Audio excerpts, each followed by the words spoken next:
Smoke rises over the steppe. The air hums with the rhythm of hooves. A storm of riders moves across the horizon, black shapes against a sea of grass. At their head rides a man whose name still makes the world tremble. They called him Genghis Khan, universal ruler, a conqueror who forged the largest land empire in history, a man who united scattered tribes into an unstoppable force that reshaped the world. To some, he was a hero, a bringer of law and order, a visionary who built a bridge between East and West. To others, he was a monster, a shadow of death whose armies left only ashes behind. But who was he, truly? The savage painted by his enemies? The genius remembered by his people? Or a man lost somewhere between myth and memory? To understand him, we must return to where it all began, to the frozen plains of Mongolia, where survival itself was a war. It was the 12th century, and the steppe was a cruel teacher. Winter cut through flesh and bone. Tribes fought endlessly for grass, horses, and honor. In a small camp along the Onon River, a child was born beneath the wide, cold sky. His name was Temujin. He would become the most feared man of his age, but his beginnings were marked not by power, but by pain. His father was a minor chieftain, proud but poor. His mother, Hoelun, had been stolen from another tribe and taken by force. Temujin's life began in violence, and violence would shape it forever. When he was 9 years old, his father was poisoned by rivals. The tribe abandoned his family, leaving them to starve on the edge of the wilderness. They scavenged roots, trapped rats, and ate scraps to stay alive. Other clans called them ghosts, forgotten, cursed, already dead. Temujin learned early that mercy was a luxury no one could afford. That loyalty could vanish overnight. That strength was the only law worth trusting, and in the silence of exile, a fire grew inside him. A hunger not just to survive, but to rule. As he grew, Temujin gathered followers. Men who, like him, had lost everything. Outcasts, wanderers, warriors with no tribe but his. He offered them what no other leader did: loyalty earned by trust, not blood. The tribes of the steppe were ruled by kinship and revenge. Temujin shattered that system. He promoted men for their skill, not their birth. He punished betrayal swiftly, but rewarded faith with wealth and protection. When rival clans stole his wife, Berta, Temujin raised an army to take her back. He hunted his enemies across the plains and slaughtered them to the last man. That victory marked his first step toward legend. From then on, his followers called him something more than a chieftain. They called him Kahn. And soon, every tribe on the steppe would kneel before him. By 1206, the endless tribal wars had ended. At a great gathering by the Onon River, the chieftains raised Temujin upon a white felt carpet and proclaimed him Genghis Khan, universal ruler. A new empire was born, not through divine right, but through fear, loyalty, and unbreakable will. Under his rule, the steppe was transformed. He created an army of tens of thousands, divided into precise ranks, tens, hundreds, thousands, each man bound by discipline. He outlawed theft, adultery, and the killing of envoys. He built a code of law, the Yasa, to bind his people together. For the first time in memory, the steppe knew unity. But that unity came with a price, the promise of endless war. From the Mongolian plains, the empire began to spread like wildfire. In every direction, it devoured the horizon. The Mongol riders moved faster than any army before them, covering hundreds of miles in days, carrying their entire lives on horseback. They struck without warning, encircling cities before dawn, attacking from every side. Their enemies described them as ghosts, silent until the moment of death. The first campaigns crushed the Xixia and the Jin dynasty of northern China. Temples burned, cities fell. Then came the empires of Central Asia, Bukhara, Samarkand, Nishapur. In Persia, in Russia, in the deserts and mountains of the known world, the Mongols moved like a storm, and behind them, silence followed.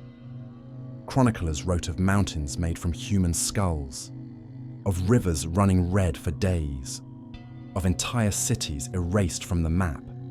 To the conquered, Genghis Khan was not a man. He was a curse, a punishment sent by the heavens themselves. But for his own people, he was destiny fulfilled.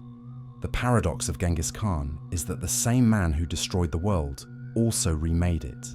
He burned cities, but built roads. He killed millions, but created peace across a continent. Under his rule, the Silk Road was reborn. Caravans could travel from the Pacific to the Mediterranean with unprecedented safety.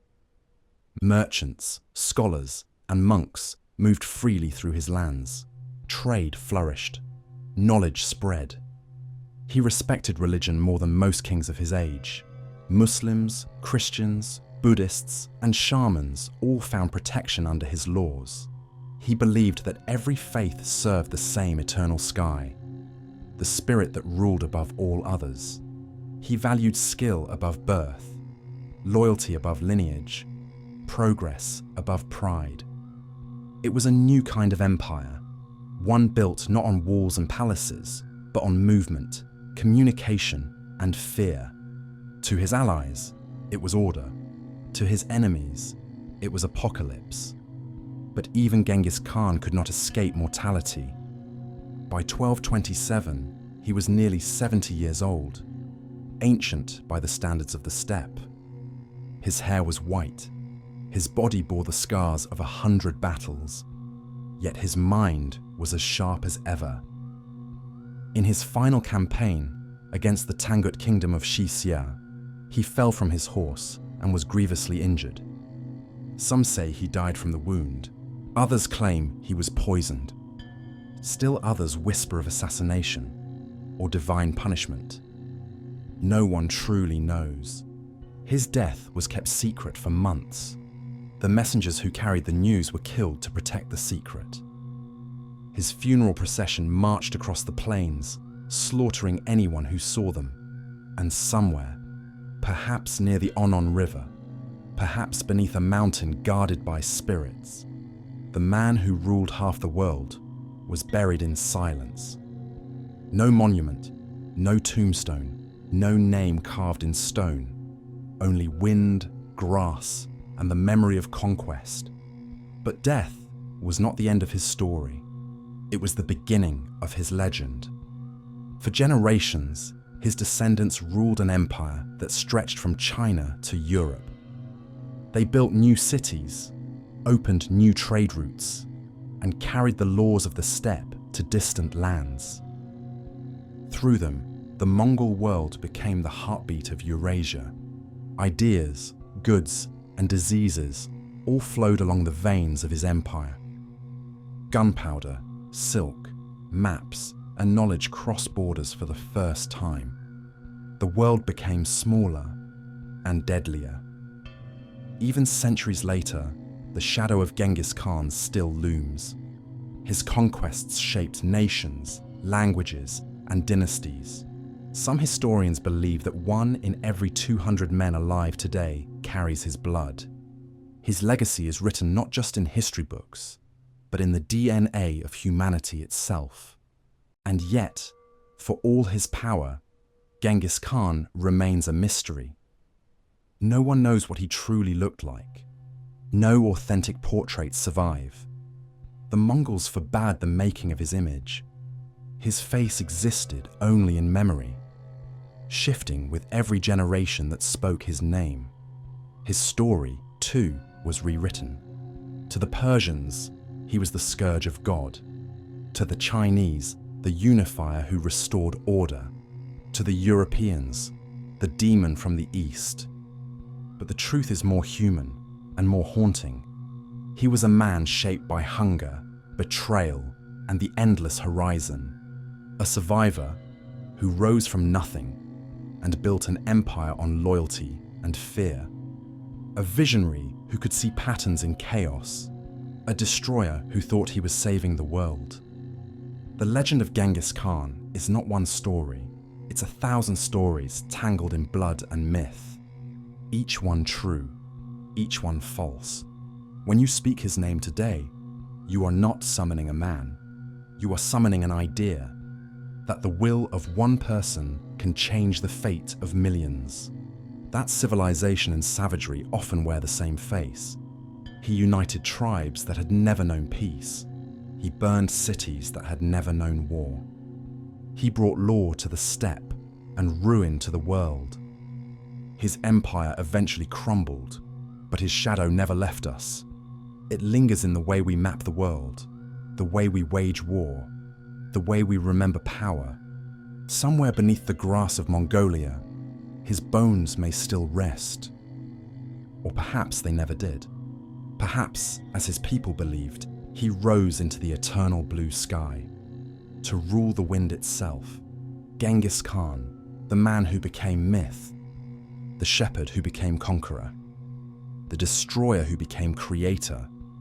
His empire is gone, but his echo remains in every language, every trade route, every ambition that hungers for the horizon. And that is the truth of Genghis Khan. Not just the terror of the world, but the man who made it larger. This was hidden by time. If you found this story haunting, make sure to subscribe, turn on notifications, and explore more forgotten histories. Because sometimes the people we fear most are the ones who built the world we live in.